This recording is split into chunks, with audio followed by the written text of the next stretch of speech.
Hey, stop, tu roules sur le boulevard BD, cet album est fait pour toi. Aïe, la douleur se traite aussi avec humour. De nos jours, la douleur n'est plus une fatalité. Les progrès dans le domaine de la médecine en général et dans celui de l'anesthésie en particulier sont flagrants.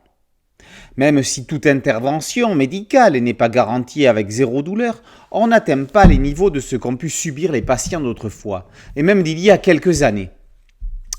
Mais au-delà des maux causés par les charcutages des chirurgiens, des dentistes ou autres médecins, il existe aussi des souffrances chroniques dont pâtit 20% de la population française. HD et le docteur Patrick Sicher proposent de revenir sur l'histoire de la douleur avec dérision et instruction. Commençons par la céphalée, autrement dit la migraine. Pas ce soir chérie, j'ai mal à la tête. Alors, excuse bidon ou réalité du terrain ? La migraine ne résulte pas d'un coup, d'une insolation ou d'une gueule de bois. C'est une réelle maladie chronique souvent héréditaire. Il y a eu de célèbres migraineux comme Lewis Carroll ou Sigmund Freud. On enchaîne avec les premiers anesthésiants comme le pavot, cultivé en Afghanistan, qui permettra de faire de l'opium, de la morphine et leurs dérivés. 1860 sera une année charnière. Le charcutage fera beaucoup moins mal après, mais mal quand même. Un petit tour chez le dentiste pour soigner quelques caries. Autrefois, on en mourait. Heureusement, c'est à présent moins dangereux.